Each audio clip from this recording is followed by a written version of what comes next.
Buenos días, Latinoamérica, y buenas tardes para todas las personas que nos están oyendo desde España y desde el resto de Europa. Soy Javier Asensio, soy el CEO de Vector Renewables y estoy aquí para moderar la mesa de debate sobre las utilities en LATAM y los cambios en el modelo de negocio y las nuevas estrategias. Tenemos con nosotros a un elenco magnífico de representantes de empresas muy conocidas, muy presentes en Latinoamérica y que esperemos que nos ayuden hoy a entender las claves del sector en Latinoamérica.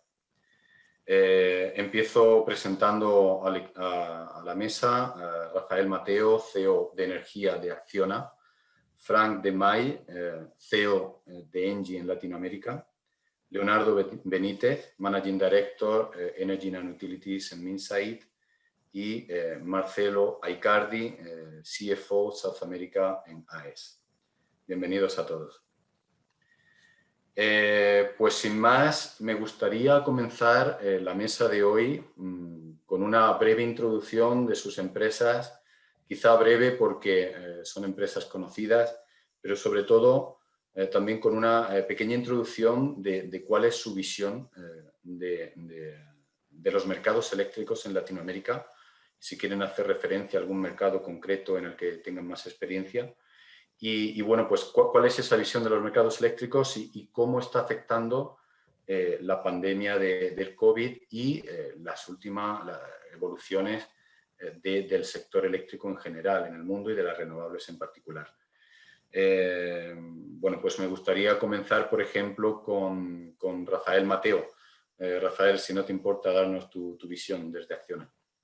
Sí, buenas tardes a todos y muchas gracias por la oportunidad. Una muy breve presentación de lo que es Acciona en términos de energía. Somos una utility verde, probablemente uno de los pocos pure player en renovable. Recientemente hemos sido calificados por la revista norteamericana Energy Intelligence como la top 1 green utility in the world, quizá porque solo producimos energía limpia, somos carbon neutral hace 4 años y también hemos obtenido el puesto número 1 en el Dow Jones Sustainability Index. Operamos 10,5 gigavatios de energía limpia en 16 países, vendiéndola al cliente final, muy integrados en la cadena de valor, y tenemos un plan de crecimiento comprometido con el mercado del orden de 1,5 gigas al año durante los próximos 5 años.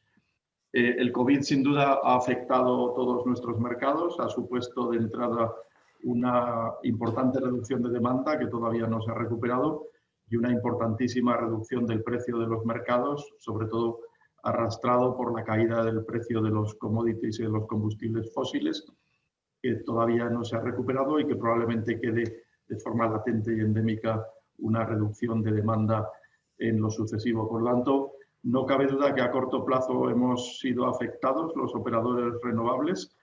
Se ha reducido el espacio de actuación al haber menos demanda, lo cual ha originado cierto roce entre tecnologías, pero creo que hay que afirmar con contundencia que la línea de actuación estaba ya trazada pre-COVID y que por lo tanto ya no cabe duda ni marcha atrás en la transición energética. El COVID, que a corto plazo y especialmente en los países de Latinoamérica ha supuesto un importante revés para nuestros negocios, menos demanda, menos precios, sin embargo en el medio largo plazo va a ser un acelerador de nuestra actividad, no debe haber duda en eso, por cuanto se ha demostrado que las energías renovables en este momento van a ser el motor tractor de la recuperación económica en todos los mercados, por todos sus atributos y externalidades, no solo ambientales, que también, sino sobre todo atributos económicos de creación de empleo, en definitiva, de creación de valor económico a su alrededor en comparación con otras soluciones. De acuerdo, muchas gracias, Rafael. Seguimos, Leonardo, con vuestra visión desde Minsait. Bueno, nosotros somos, como comentabas, Javier, pues una empresa tecnológica. Somos la división de tecnologías de la información del grupo Indra. Pues trabajamos obviamente, dando servicios a nuestros clientes, algunos de los cuales están también en esta mesa. Y bueno, trabajamos en más de 500 empresas a nivel global. Latinoamérica para nosotros es una geografía absolutamente estratégica. Prácticamente un tercio de nuestros ingresos vienen de Latinoamérica. Tenemos más de 20.000 personas en la región, desde México hasta Chile prácticamente la cubrimos. Tenemos oficinas en casi todos los países y bueno, trabajamos digamos, ayudando a las empresas en un doble reto, ¿no? Por un lado el reto de la digitalización, que es común probablemente a todas las industrias, y por otro el reto de la transición energética que lo vamos a comentar durante el panel, que cambia las bases, ¿no? Las fundamentales de muchas de las compañías, con lo cual, más allá de tener que ser más eficientes incorporando tecnología, está cambiando el propio modelo de negocio, ¿no? Con lo cual, y todos esos nuevos modelos de negocio están muy basados en tecnología, por lo cual estamos muy entusiasmados, digamos, con el reto que tenemos por delante en los próximos años a nivel global y en Latinoamérica en particular. Y respecto al COVID, comentar que bueno, obviamente las primeras semanas fueron de mucho trabajo para ayudar a nuestros clientes a poder operar en el nuevo escenario que se daba, donde los empleados tenían que estar desde su casa, donde teníamos que disminuir lo máximo posible los trabajadores, digamos, en campo, con lo cual ahí hubo unos primeros 2-3 semanas de mucho trabajo, digamos, para ayudar a nuestros clientes a adaptarse a la nueva realidad. Yo creo que en general salió razonablemente bien y logramos, digamos, ese reto con bastante buena nota, salvo, bueno, algunos incidentes que hubo, obviamente, pero en general yo creo que la media fue buena. Y a partir de ahí, yo creo que sí lo que está haciendo el COVID es cambiando las prioridades, digamos, de muchos de nuestros clientes, ¿no? Hay un palabra nuevo, ¿no? Estos que se ponen de moda, que es resiliencia, ¿no? O sea, ¿cómo logro ser más resiliente en mis operaciones? ¿Cómo logro que un evento como este del COVID, o puede ser cualquier otro, me tome, digamos, pueda seguir operando a pesar de un impacto del calibre del COVID, ¿no? Con lo cual estamos viendo que hay una aceleración de la digitalización, un cambio de prioridades en las inversiones que están haciendo las compañías en tecnología, de cara a poder, pues no sé, obviamente dependiendo del sector, ¿no? Nosotros estamos en toda la cadena de valor, ¿no? Obviamente los que tienen clientes, pues cómo puedo reforzar los canales digitales con mis clientes. Obviamente casi todas las empresas tienen infraestructuras, cómo logro, digamos, gestionar esas infraestructuras de forma automática con un menor coste, digamos, de desplazamiento de personal, todo el ámbito del IoT, de la conectividad, etc. ¿Cómo logro que los trabajadores que tengo en campo trabajando tengan toda la tecnología a mano, como para que ser muy efectivos en cada uno de los desplazamientos que tenga que hacer? Con lo cual, digamos, estas son algunos ejemplos de tecnologías que ya estaban siendo adoptadas por las compañías, pero el COVID ha hecho que se acelere, ¿no? Y ya hemos lanzado, a pesar de la pandemia, muchos proyectos en esta línea, y creemos que, más allá de que ojalá la vacuna llegue y nos vacunen y esto, pues en unos meses lo dejemos atrás, yo creo que todo esto se va a acelerar con independencia de eso, porque hay un objetivo de todas estas compañías, ya digo, en ser más resilientes a los cambios que pueda haber o a los impactos que pueda haber en situaciones similares a las que estamos viviendo con el COVID. Muchas gracias, Leonardo. Marcelo, cuéntanos desde AES, ¿cómo veis los mercados y bueno, pues la situación, ¿no? La transición y el COVID, ¿cómo se está afectando? Buen día, buenas tardes a todos. Muchísimas gracias por la invitación. Bueno, nosotros realmente, una primera introducción de AES. AES es una empresa global con mucha presencia en los países en donde opera, global y local a la vez. Particularmente estamos enfocados hoy en día en 15 países. Hemos reducido mucho la exposición, hemos enfocado la operación, y fundamentalmente dentro de esos 15 países hay 8 considerados estratégicos, que son básicamente Chile, Colombia, Argentina y Brasil, República Dominicana, Panamá, Estados Unidos y México. Particularmente yo represento hoy a Sudamérica, que más o menos es un 40% del tamaño en cuanto a ventas y earnings de AES Corp.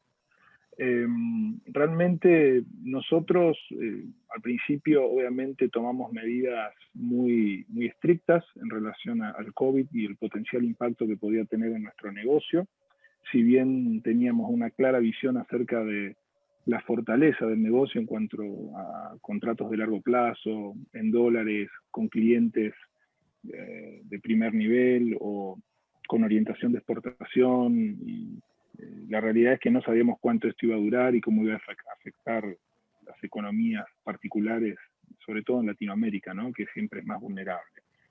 Tomamos medidas muy severas, como todo el mundo, de protección de la caja, tomar las líneas disponibles que teníamos, monitoreando muy de cerca y trabajando con nuestros clientes a ver si tenían alguna necesidad o algún problema, o esperaban alguna baja en consumo, o algún problema en su flujo de caja. Y la realidad, debo comentarles que nos sorprendió gratamente. La compañía hace años viene implementando un sistema de riesgo, de Enterprise Management Risk, muy comprensivo, que pusimos en práctica. Por suerte no nos sorprendió, sino que ya veníamos con un monitoreo muy grande, un entendimiento muy profundo de nuestros clientes y nuestros riesgos en la región y también globales. Y a pesar de los impactos que seguramente tuvo la pandemia, particularmente diría en la demanda, los niveles de cobranza se mantuvieron en 100%, y me imagino que el impacto que tuvimos en la demanda es muy similar al que nuestros compañeros aquí pueden haber tenido en su negocio, dependiendo un poco la composición del portafolio de clientes, pero Argentina se vio un poco más golpeado en lo que fue el consumo industrial, pero muy fuerte consumo domiciliario, que tiene una presencia muy importante en el país. En Chile las compañías mineras continuaron operando. En Brasil la cuarentena nunca se implementó 100%, fue laxa y permitió que la economía nunca tuviese un impacto tan grande en cuanto a consumo de energía. Y en Colombia también tuvimos alguna reducción, pero lo que estamos viendo paulatinamente es una recuperación. Así que en ese sentido creo que nos ayudó mucho a poder entender y transmitir más claramente a nuestros inversores la fortaleza y resiliencia del negocio, y nos permitió darnos cuenta que hay maneras muy eficientes de trabajar con teletrabajo, en donde el equipo se mantuvo muy unido y ha sido altamente eficiente, y hemos logrado cosas realmente increíbles e impensadas cuando en marzo enfrentamos qué podía ocurrir en el 2020. Muchas gracias, Marcelo. Frank, danos tu visión desde Engie. Muchas gracias. Buenos días, buenas tardes a todos, y por supuesto un placer estar acá con ustedes. Bueno, solamente rápidamente sobre Engie, después el tema del COVID, por supuesto, pero bueno, sobre Engie, nosotros queremos ser un líder de la transición a una economía cero carbono, y tenemos 170.000 empleados hoy en el mundo, en 50 países, con 3 líneas de negocio: generación de electricidad, que sea con plantas termoeléctricas o renovables, infraestructuras energéticas y servicios energéticos. Y cuando vemos el plan de desarrollo del grupo Engie en el mundo, pero en la región también, hay realmente 2 prioridades: renovables. Desarrollamos hoy 3.000 megavatios al año y queremos desarrollar 4.000 en el mundo. Y infraestructuras energéticas también, más que sea líneas de transmisión o gasoducto. Y realmente esta región es sumamente importante para el grupo Engie. Hace más de 20 años que estamos en Brasil, Argentina, Chile, etc. Tenemos 15.000 empleados en la región, y esta región llega al 5% más o menos, produce 25% más o menos de los ingresos del grupo a nivel mundial. Cuando se toma la situación con el coronavirus, bueno, de nuestro lado creo que la situación es similar a lo que Rafael, Leonardo o Marcelo comentaron, es decir, un impacto a corto plazo de más o menos 10% de la demanda de gas o electricidad este año, hay una recuperación del fin del año, pero bueno, es el promedio del año. Hicimos también una cantidad importante de iniciativas para ayudar a las comunidades donde estamos, como con la compra de ventiladores, el uso de nuestros vehículos eléctricos para trasladar pacientes o médicos, etc. Y creo que para utilities como nosotros es un parte importante de lo que podemos aportar en situaciones difíciles como así. Y solamente para terminar, la pandemia yo veo 3 puntos, corto, mediano y largo plazo. Corto plazo, hablamos de la primera hora. No sé lo que piensan mis colegas acá, pero la segunda hora puede ser bien potente también al principio de 2021. Entonces hay este riesgo a corto plazo. A mediano plazo, y creo que Rafael lo comentó, hablamos de quizás 2 o 3 años un poco más difíciles en la región, con un nivel de las economías que van a recuperar poco a poco, pero va a demorar un poco de tiempo antes de ver el nivel de 2019. Pero para el grupo Engie, a un poco más largo plazo, sí seguimos con la idea que hay realmente muchas oportunidades en los países de la región. Y entonces hay la voluntad de seguir con las inversiones que sea en Brasil o Chile, Perú, México, como lo comenté. Entonces finalmente a largo plazo un mensaje más positivo que, por supuesto, a corto o mediano plazo. Gracias. Muchísimas gracias, Frank.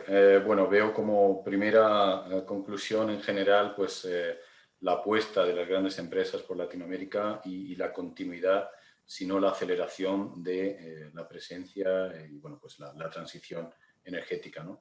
Pero quedan muchos retos y en Latinoamérica particularmente me gustaría hablar también de las infraestructuras. Normalmente nos referimos en las renovables a la generación, pues a solar, a viento, ¿no? A la generación, pero está la transmisión y la distribución de electricidad. Frank, tú mismo, ya que has hablado, has sido el último en la ronda anterior, si quieres comenzar o darnos tu visión, la visión de Engie, precisamente sobre las infraestructuras, ¿no? De conexión en general, más allá de la generación.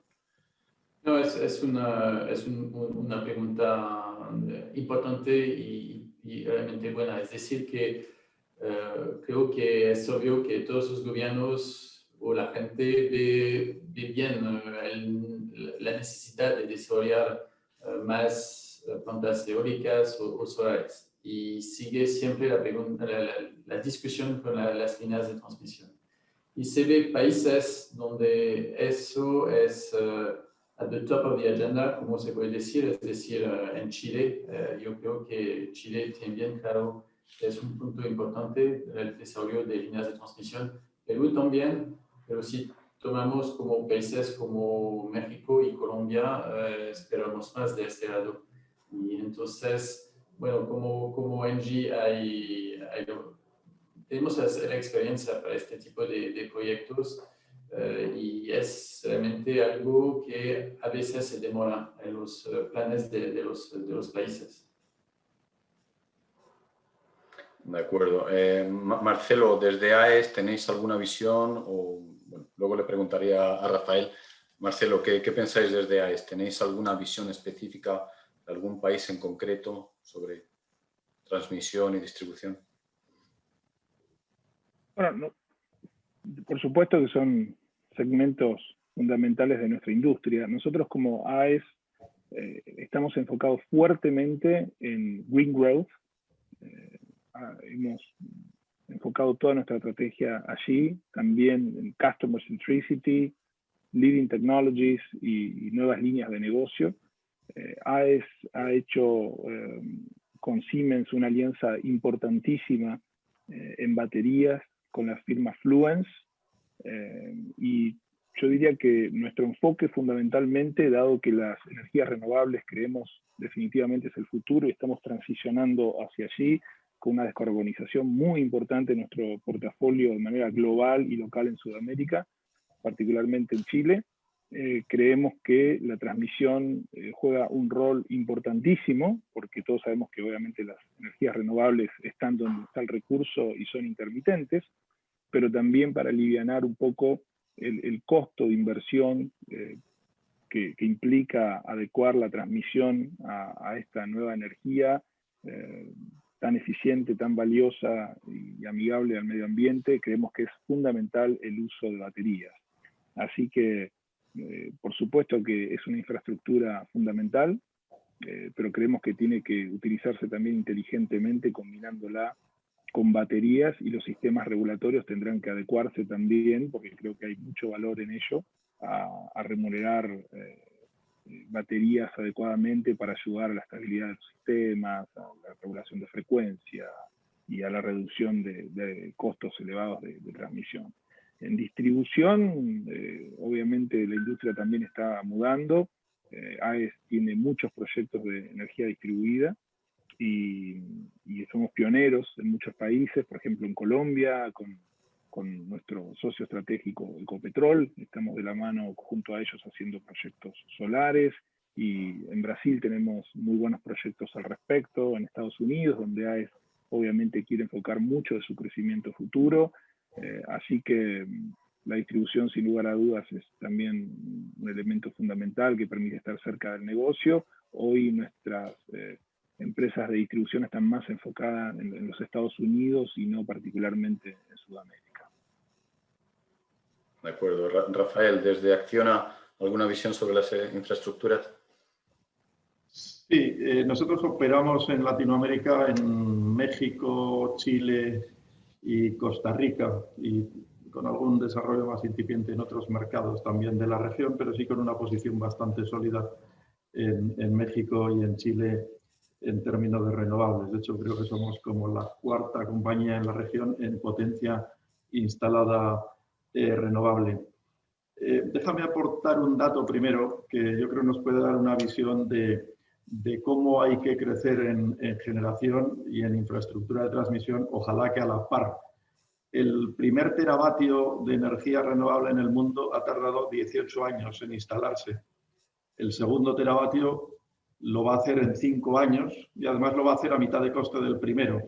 Pero si queremos cumplir los objetivos de descarbonización globales, hace falta instalar 1 teravatio cada 2 años, y eso durante los próximos 20. Quiere decir que hace falta instalar una masiva e ingente cantidad de generación, que tiene que ir acompasada por una masiva e ingente cantidad de infraestructura de transmisión o de transporte, ojalá que acompasada.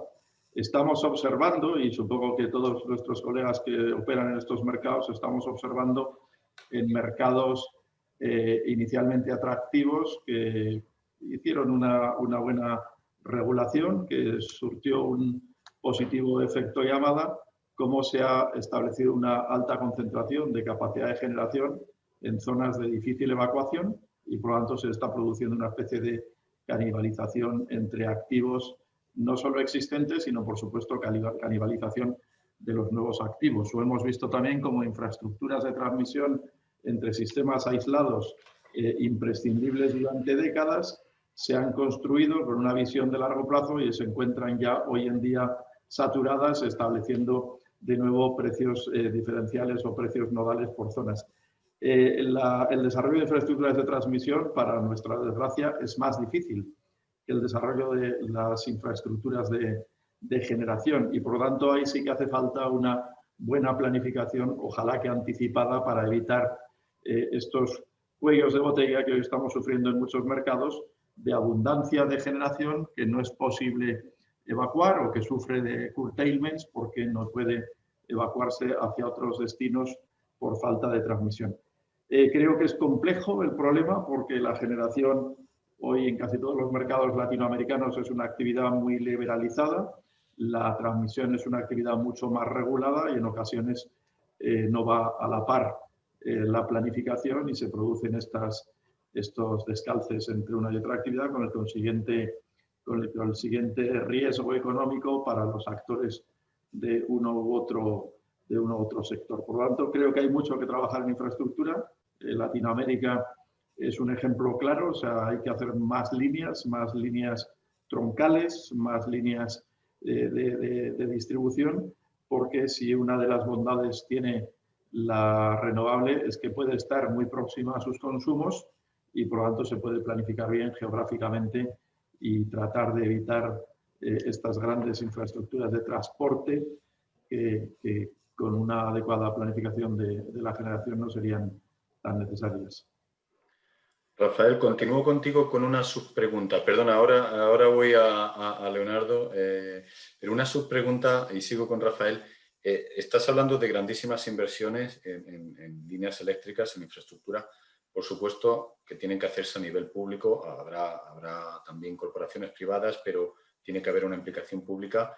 Y, por ejemplo, en Latinoamérica, ¿cómo veis la implicación del Banco Interamericano de Desarrollo, de este tipo de instituciones, ¿no? Para hacer estrategias regionales de interconexión también, no solamente de las redes más pequeñas a nivel local, pero también de macro conexiones a lo largo del continente? ¿Cómo veis el papel de estas instituciones? Yo no me estaba refiriendo exactamente a macrointerconexiones regionales. Creo que uno de los atributos positivos de las renovables, que tienen muchos, y el ambiental es uno de ellos, pero como sabemos todos, pues son más rápidas, más fáciles, gustan más financiables, más seguras, más seguras para los inversores, exentas de todo tipo de riesgo.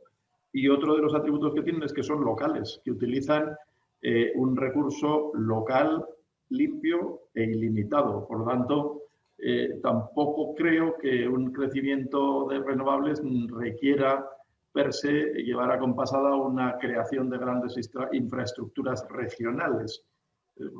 Creo que una de las ventajas de las renovables es que a cada país le permiten tener más que cualquier otra tecnología su infraestructura energética y por lo tanto los grandes corredores de transmisión deben tener más un rol de estabilización de mercados o de mantenimiento de la frecuencia más que de movilizar grandes cantidades de energía de una zona a otra. Yo me refiero a asuntos mucho más cotidianos, mucho más locales de los propios países o de los propios mercados.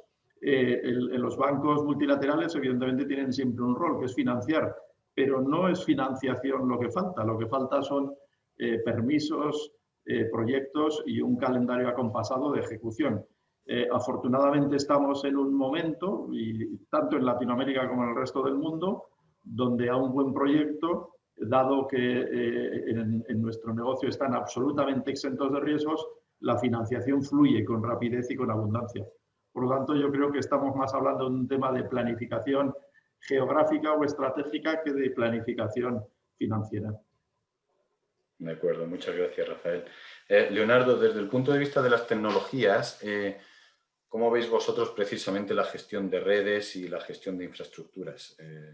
¿Trabaja Indra y Minsait en este? Definitivamente, obviamente se requieren inversiones en infraestructuras, porque es evidente lo que comentaba Rafael, de esa necesidad de ampliar la capacidad de las renovables para cumplir con los compromisos ambientales y demás que tienen los países y que tenemos todos como sociedad, pero acompasando, digamos, esa necesidad definitivamente de construir nuevas infraestructuras. Yo creo que la tecnología juega un rol fundamental en ser un catalizador para poder integrar más generación renovable en el sistema, ¿no? Y no necesitar probablemente poder optimizar esas inversiones para con la misma cantidad de inversión poder incorporar más renovables al sistema, ¿no? Comentabas también que una ventaja que tienen las renovables es que pueden acercarse mucho al consumo, o sea, no necesariamente las renovables tienen que estar asociadas a una gran infraestructura de transporte. Estamos viendo que cada vez más las renovables se están integrando en la red de distribución, ¿no? en la media tensión, muy cercano al consumo, pero eso obviamente requiere que los operadores de red, tanto sea el TCO como la empresa de red de distribución, que esa transición de red de distribución a DSO, ¿no? A Distribution System Operator, tenga que reforzar sus sistemas de control, sus sistemas de monitorización para poder absorber más renovable y poder orquestar de alguna forma esa generación con el consumo un poco el paradigma también o el concepto de recursos energéticos distribuidos, ¿no? Cada vez la renovable va a estar más cerca del consumo, va a estar más distribuida, va a ser no necesariamente grandes plantas, van a haber plantas pequeñas. Ya no hablo de la generación distribuida que cualquiera de nosotros pueda tener en un panel solar en su casa, que también forma parte de esa transición energética. Lo que comento es que obviamente la inversión en redes es fundamental. Yo creo que el concepto de Smart Grids, que se habla desde hace mucho tiempo, cada vez es más importante. Y bueno, y sí que creemos que el IoT, o sea, que tenemos que, digamos, cambiar el modelo, ¿no?, de los sistemas de control tradicionales que teníamos hace muchos años. Ya hay tecnologías mucho más eficientes en costes para poder desplegar en esas redes que permitan incorporar esa generación renovable a un coste menor de transacción. Gracias, Leonardo. Vamos a seguir contigo precisamente en las soluciones tecnológicas. ¿Qué soluciones está demandando el sector para avanzar en la digitalización y en el desarrollo de las renovables? ¿Y cómo se están preparando las utilities para asumir los nuevos modelos de negocio? Sí, a ver, yo creo que un poco lo que comentaba desde el lado de la red, también lo estamos viendo obviamente desde el lado de la propia generación, ¿no? Necesitamos que esa generación esté conectada al sistema, necesitamos tenerla monitorizada en tiempo real, necesitamos mejorar la disponibilidad de esa infraestructura, poderla predecir con más rigor, y para todo eso necesitamos, por un lado, conectar esos activos al operador, digamos. Por otro lado, necesitamos gestionar esos datos, esa ingente cantidad de datos que están generando de cara a diferentes casos. Por un lado, la predicción, o sea, todos sabemos que son tecnologías, muchas de ellas intermitentes, que necesitamos predecir. Mientras mejor predicción podamos hacer, más fácil será para el operador del sistema, para el operador de red de transporte, incorporar esa energía en el sistema con menos necesidad, digamos, de costes, con menores costes. Y por otro lado, para todo lo que es el mantenimiento predictivo, ¿no?, de los activos. Estamos haciendo varios proyectos, varios pilotos con empresas del sector en Latinoamérica y a nivel global en aplicar este tipo de tecnologías de datos para hacer mantenimiento predictivo de los activos y ser más eficientes en lo que es la operación y mantenimiento. Con lo cual yo ya digo que tanto desde el punto de vista del generador como desde el punto de vista del gestor de red, que tiene que integrar esos recursos y llevarlos al consumo final, la tecnología es clave. Y yo creo que ha evolucionado mucho. Hace 10 años probablemente esto hubiese sido muy complicado con el nivel de evolución que han tenido las tecnologías, que ha sido tan exponencial como comentabais antes. El tema de las renovables está permitiendo que todo esto sea posible con unos costes acotados, y que al final muchas veces en un proyecto de construcción de una nueva planta es digamos la diferencia entre que sea rentable o no sea rentable. Y bueno,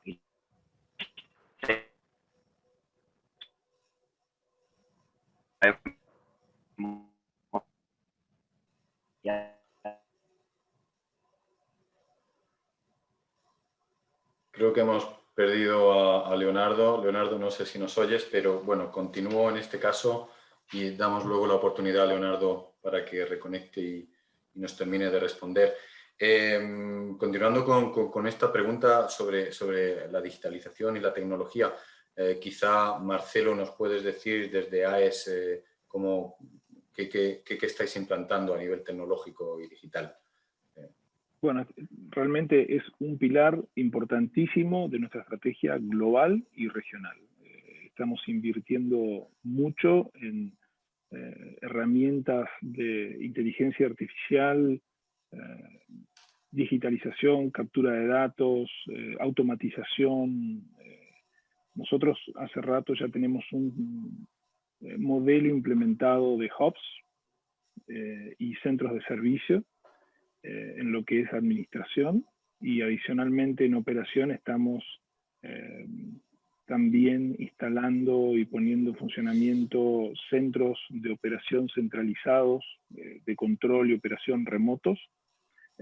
Creemos que es fundamental en la economía que viene y cómo el mundo va a funcionar, poder tener acceso a esa información, no solo para nosotros, no solo para una operación eficiente, sino también para nuestros clientes. Con eso podemos capturar información que podemos brindarle a nuestros clientes para una mejor operación, un mejor manejo de su carga, etc. Creo que es una combinación extraordinaria la que podemos conseguir entre generación renovable combinada con almacenamiento en baterías y todo eso operado de manera remota con inteligencia artificial. Así que todo el esfuerzo de la compañía está hacia allí, a encontrar nuevos modelos de negocios que combinado con la operación de grandes clusters de generación renovable, de nuevo, con herramientas digitales y inteligencia artificial, monitoreo y operación remota, y combinando con capacidades con batería, como recientemente inauguramos en Chile, en nuestra planta, una de nuestras plantas hidroeléctricas, pusimos baterías para crear lo que se llama le llamamos virtual reservoir, ¿no? Donde obviamente almacenamos la energía y la inyectamos al sistema cuando más se necesita. Ese tipo de herramientas inteligentes son las que definitivamente el sistema todo va a necesitar y nuestros clientes en particular. Gracias, Marcelo. No sé si Frank o Rafael tenéis algo que añadir Frank, cuéntanos. Sí, gracias. No, solamente para agregar el siguiente, es que nosotros hablamos mucho también sobre el hidrógeno verde. Eso se ve, este hidrógeno verde, un poco como lo que falta, el missing link para un sistema eléctrico que sea 100% verde. No es mañana en la mañana, pero es realmente algo que puede cambiar la manera de generar y de consumir electricidad. Y lo que es interesante, si hablamos de nuestra región, es que entonces hay una unidad de negocio global dentro del grupo Engie sobre eso, el hidrógeno verde, y su equipo, lo que puede ser su sede social, su equipo de desarrollo está en Chile.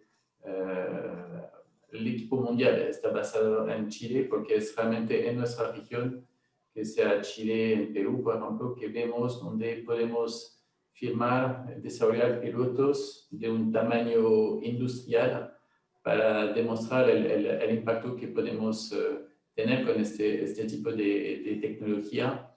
Y bueno, hablamos siempre la misma discusión, ¿no?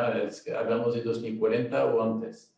Y cuando se ve la rapidez del desarrollo de los renovables en los últimos años, podemos pensar con todo el esfuerzo que los países ponen, que sea en Europa o en la región, que vamos a ver buenas noticias con este hidrógeno verde en un par de años. Entonces es un punto importante, creo, para la región, pero para el mundo también.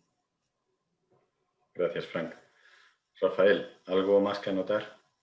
Sí, respecto de la digitalización, yo creo que claramente es una herramienta hoy disponible y que es absolutamente imprescindible incorporarla a nuestro ordinario devenir. Nosotros estamos operando 10.500 megavatios propios y 4.500 megavatios de tercero que operamos y representamos en los mercados. Tenemos un centro de control que opera de forma centralizada 24/7 y 15.000 megavatios renovables, con la diferencia respecto de otros centros de control que los megavatios renovables cada activo es muy pequeño en términos unitarios, pues 1 megavatio, 2 megavatios, 3 megavatios, 5 megavatios ya con las nuevas turbinas. Por lo tanto, la cantidad en número y dispersión de activos es inmensa, la cantidad de parámetros que monitorizamos es inmensa, recibimos en ese centro millones de datos cada día y hace ya varios años que tenemos implementado un plan de transformación digital procurando fundamentalmente el monitorizar en remoto todas las señales. Ya hoy casi el 70% de nuestras incidencias se resuelven en remoto, pero ni siquiera las resuelve un operador, la resuelve un robot entrenado con redes neuronales y con inteligencia artificial que resetea directamente las incidencias, de tal forma que hemos reducido la carga de trabajo de los operadores. Cada operador de nuestro centro de control atiende a 1.000 megavatios 24/7. Por lo tanto, todo eso son implantaciones lógicas que estamos poniendo en nuestros activos que nos permiten monitorizar y analizar tendencias de datos, tendencias de comportamiento de los equipos bajo solicitaciones reales al objeto de predecir fallos y, por lo tanto, actuar de forma precoz para extender la vida. Eso es parte de nuestro día a día. Sin embargo, yo quería hablar un poco también de tecnología, yendo más allá de la digitalización. O sea, que creo que en las renovables estamos hablando mucho de las tecnologías hipermaduras, de la eólica y de la solar fotovoltaica, pero ante el nivel de descarbonización que pretendemos, todas las tecnologías van a necesitarse, tendrán que ser complementarias entre sí. Tendremos que empezar a hablar no del precio de la electricidad, lo cual es una pequeña parte de lo que esta aporta. Tendremos que empezar a hablar del valor de nuestro producto, y el valor de nuestro producto es un compendio de cosas. No todas las energías renovables son iguales, no todas aportan el mismo valor, no todas aportan la misma flexibilidad, la misma firmeza, la misma capacidad de regulación o de almacenamiento, y en ese sentido creo que hay que ensayar todas las tecnologías y hay que estar permanentemente al frente. Nosotros, por poner un ejemplo, operamos también, como ya se ha dicho, baterías con eólica o con solar. Hemos construido una solar flotante.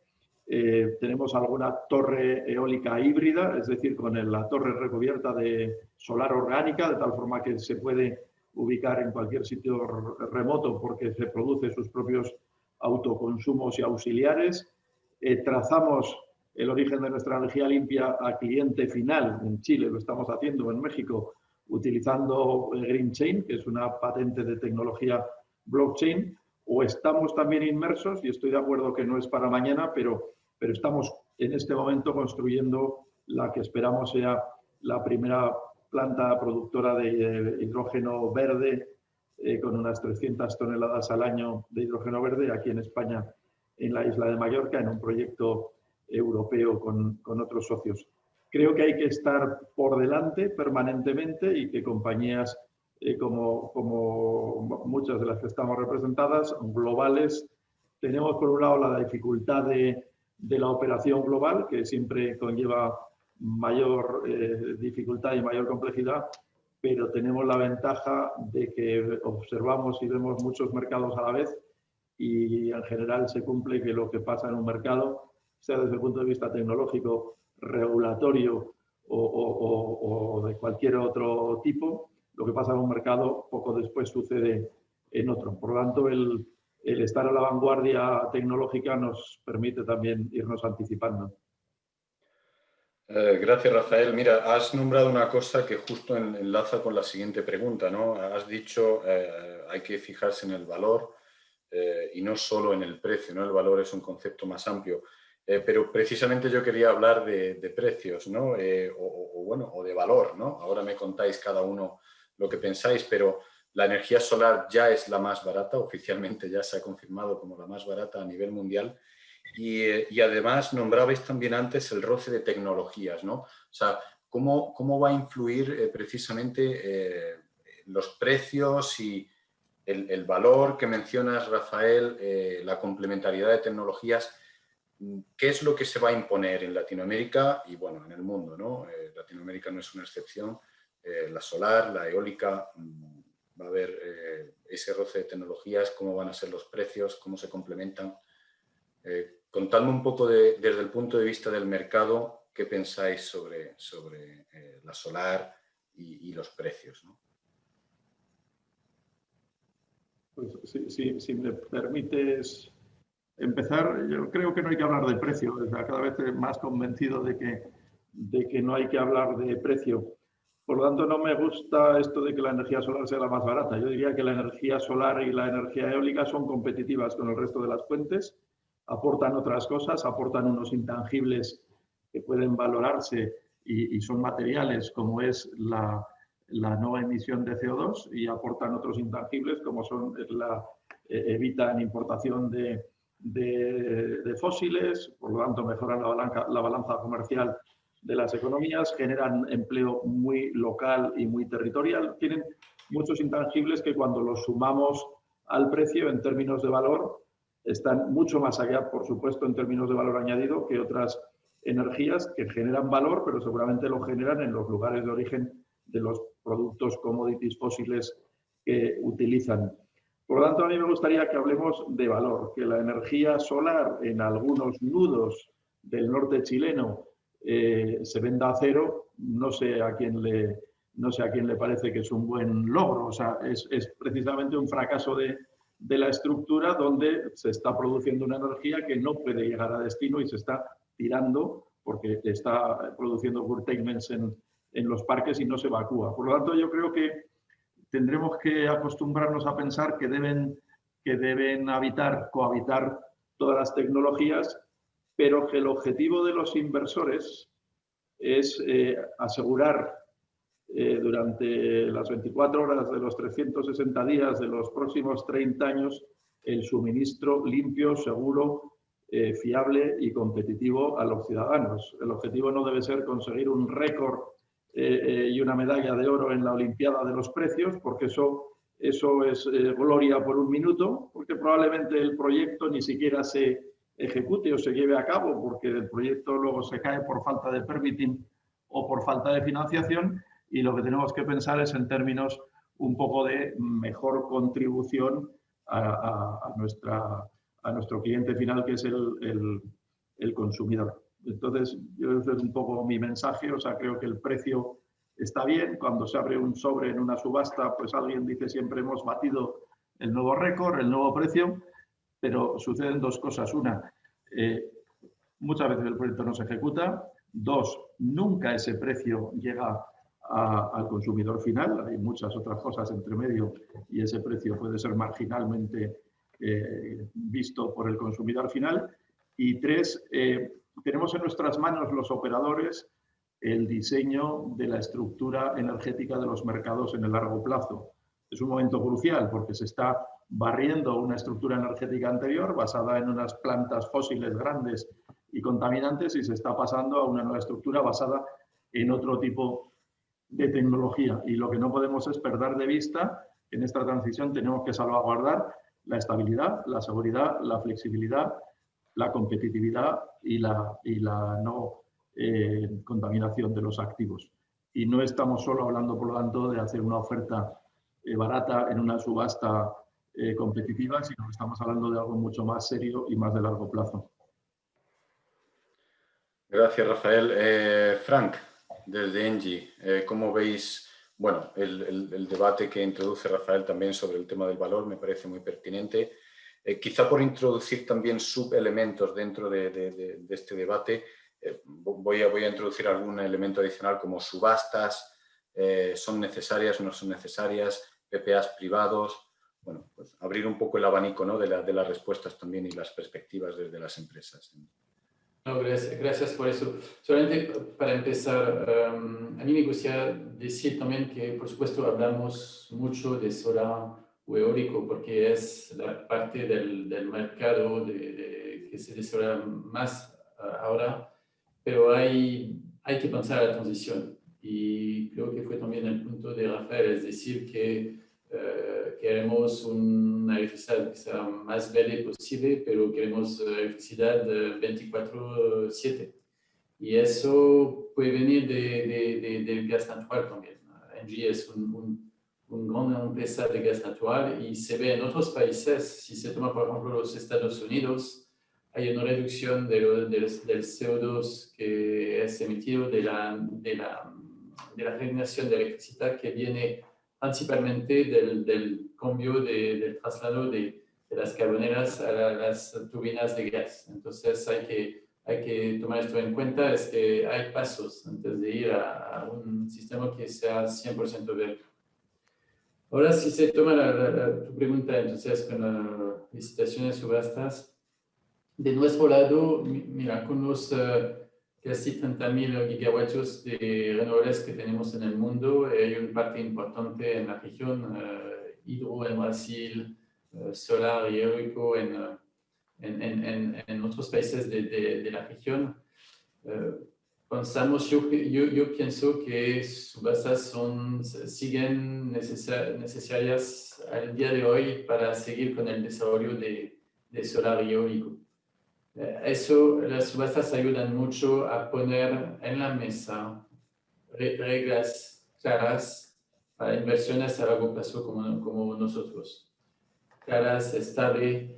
Y voy a agregar que en este tiempo donde ya hay preguntas, quizás dudas sobre el futuro con el COVID y donde los gobiernos o la planificación de los sistemas eléctricos se ven o van, lanzar subastas en una manera de demostrar que hay realmente un compromiso fuerte de los actores públicos, pues privados, pero públicos acá, para seguir con una transición a una economía con menos carbón.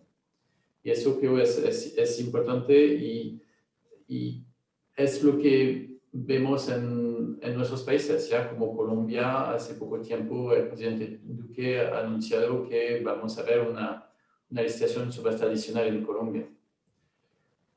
Solamente para terminar acá, yo me gustaría agregar que si yo pienso que subastas siguen necesarias, hay que cuidar también con un poco de stop and go.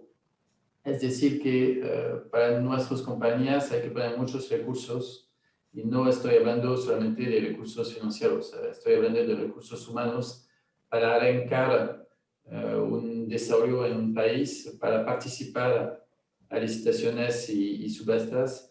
Y por supuesto lo hacemos cuando vemos un plan a largo plazo con distintas, de nuevo, etapas, licitaciones, etcétera.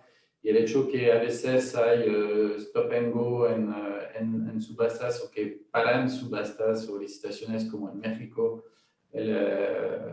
hace como 12 meses, eso no ayuda, porque siguen dudas con el compromiso del gobierno, del Estado, y no ayuda a proyectarnos a largo plazo. Eso es un punto importante también. Gracias, Frank. Marcelo, si tienes algo que añadir a lo que comentaban los compañeros, también si tienes algún punto de vista sobre las PPAs, ¿no? O sea, el desarrollo de los PPAs, sea con comercializadoras, sea con corporaciones. Y además, si tienes que añadir algo a lo que han comentado Rafael y Frank, pues adelante, por favor. Cómo no, bueno, la verdad que tanto Rafael como Frank hicieron una exposición excelente del tema. Hay varios puntos, ¿no? Yo creo que primero todos sabemos que la penetración de las energías renovables no convencionales es imparable, a pesar de que aún representan una porción menor. El crecimiento es muy grande, continuará haciéndolo, pero lamentablemente aportan energía, pero no capacidad, ¿no? Entonces yo creo que ese es un concepto muy importante. Por eso, un poco volviendo al tema que habíamos hablado de adecuar los sistemas de transmisión, que las autoridades regulatorias acompañen con permisos y el apoyo que necesitamos para trabajar en las comunidades. El síndrome de not in my backyard no existe, es muy complejo, y lamentablemente las energías renovables pueden desarrollarse donde está el recurso. Entonces, en esta discusión sobre si la energía solar será mejor que la eólica, definitivamente tiene muchos atributos, pero depende muchísimo del recurso en última instancia, ¿no? Hay países donde todavía la eólica es más competitiva, la solar todavía no lo es, o sea que creo que todavía, más allá de la tecnología, el recurso sigue siendo lo determinante.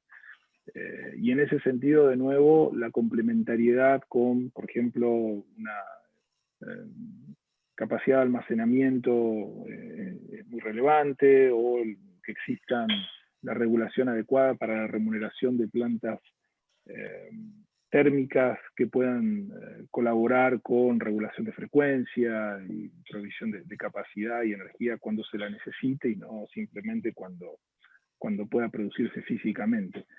Así que hay mucho que tenemos que resolver todavía como industria. Creo que estamos encaminados, que los reguladores son conscientes.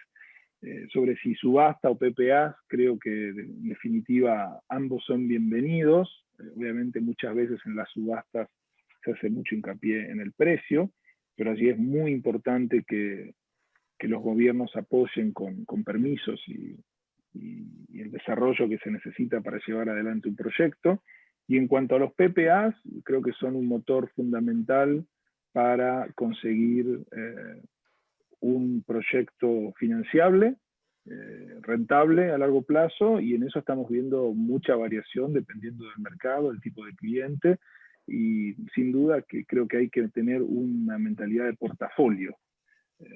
Tal vez la mentalidad, un proyecto, un PPA o un PPA y entonces un proyecto, creo que ya un poco ha sido superada, y tenemos que ver muchos PPAs de distinto tenor, con distintos riesgos, sabiendo manejar adecuadamente el riesgo de demanda, el riesgo de inyección y retiro, el riesgo crediticio, los distintos tenores de los PPAs, y bueno, también trabajar con la comunidad financiera, nuestros inversores y financistas, para que vayan comprendiendo adecuadamente el riesgo que estamos tomando, generalmente con una mirada de portafolio. Así que toda la industria y la banca y los inversores y el mercado tiene que ir transicionando hacia una mirada un poco más flexible, por supuesto atendiendo adecuadamente a los riesgos, ¿no?, de la operación. Pero no hay dudas que hay grandes desafíos en la industria. Creo que la palabra es flexibilidad hoy en día. Muchísimas gracias, Marcelo. Bueno, hemos hecho una serie de preguntas relacionadas con el marco global, ¿no?, o que afectan a todos los países, pero me gustaría también estamos al límite de tiempo, pero no me gustaría irme sin hacer alguna pregunta específica sobre países, ¿no? Por ejemplo, en México, bueno, pues está habiendo una evolución del sector de las renovables bueno, pues que no sabemos a dónde va en este momento, hay cierta incertidumbre. No sabemos si va a haber, si se va a centrar solo la inversión pública, tal y como parece que el gobierno quiere centrar el crecimiento de las renovables en inversión pública, o si van a dejar que continúe la inversión privada, ¿no? Aquí, bueno, pues quizá ya de forma más breve, porque me gustaría preguntar sobre otros países, pero quizá, Frank, ¿qué opinión o qué visión tenéis de México?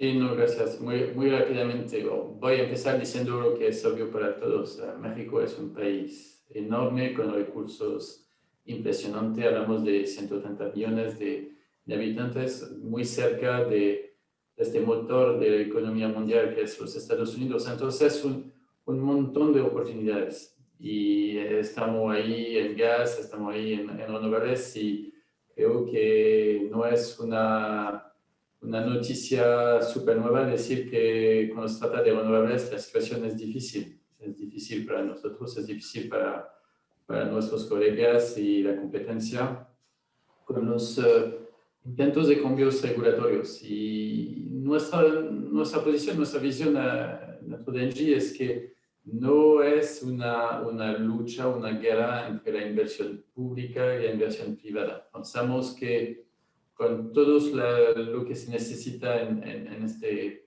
país fantástico, se necesitan ambos. Y la inversión que viene de grupo como Engie, la inversión que puede ser del gobierno, de la CFE, etc. Entonces, es así que tratamos la situación, que intentamos de encontrar una manera de seguir desarrollando renovables en este país, pero es la verdad que hoy es difícil. Gracias, Frank. Rafael, desde Acciona, ¿cómo ves México?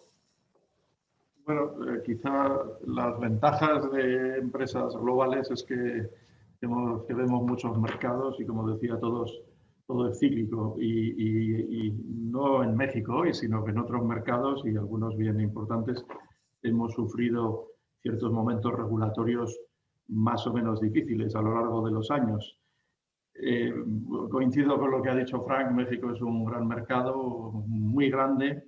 Nosotros estamos invertidos y construyendo en este momento, y a pesar, pues, de las cuestiones regulatorias los proyectos operan, los proyectos se siguen construyendo, los proyectos se siguen poniendo en marcha y es un mercado tan grande que hay sitio para todos, públicos y privados. Por lo tanto, yo creo que nuestras inversiones son de larguísimo plazo. Antes hablaba de extender la vida, por lo tanto no son de 20, sino que ojalá de 40 años y sin duda una inversión bien hecha en un proyecto bien hecho, en un sitio donde haya buen recurso y se pueda evacuar, es una inversión mucho más larga que cualquier volatilidad regulatoria temporal. Muchas gracias. Marcelo, Chile, ¿qué nos cuentas tú sobre Chile? Chile es un país que quizá el que ha tenido un apoyo más continuado y claro a las energías renovables, pero al mismo tiempo no tiene, no es tan grande como México, ¿no? O como Colombia lo pueda ser. ¿Cuáles son los retos que tiene Chile para continuar creciendo? Bueno, yo creo que Chile está atravesando en este momento, como todos sabemos, una discusión estratégica muy importante. En algunos sentidos, Chile ha estado a la vanguardia y tiene problemas que son propios de mercados energéticos desarrollados. Y Chile enfrenta, a raíz de la crisis del gas de Argentina, pudo suplir en su momento esa necesidad con plantas de carbón que le dieron la energía y la capacidad necesaria para continuar apoyando su desarrollo y la industria minera fundamentalmente, además de toda la economía.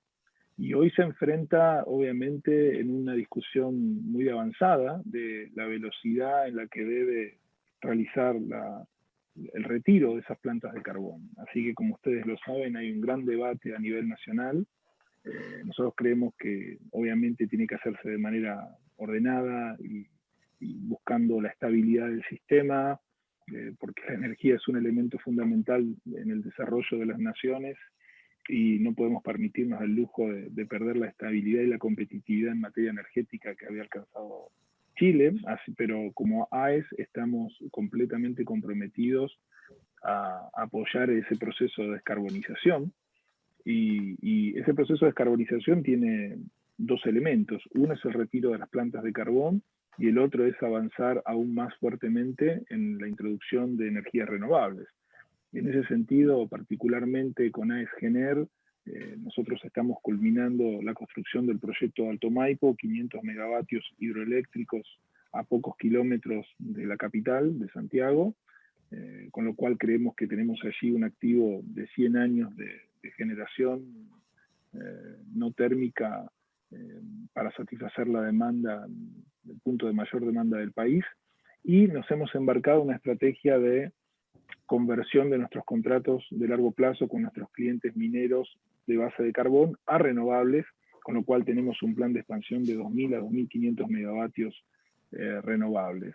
Entendemos que no somos los únicos, todas las empresas grandes que estamos operando en el país estamos ejecutando una estrategia similar, así que yo preveo para Chile una gran expansión y los grandes retos son los mismos que hemos dialogado en otros mercados, ¿no? Cómo hacemos una transición ordenada de menor generación térmica a una mayor generación renovable intermitente, cómo administramos de alguna manera los puntos de demanda donde está el recurso solar o eólico, lo que mencionaba Rafael respecto de costo cero, valor, precio cero, de la inyección de los solares en el norte, o sea, ese tipo de cosas las tenemos que solucionar, pero creo que tanto Chile como otros países que en su momento no tenían recursos fósiles, de pronto se encuentra que tienen una gran cantidad, una plétora de recursos naturales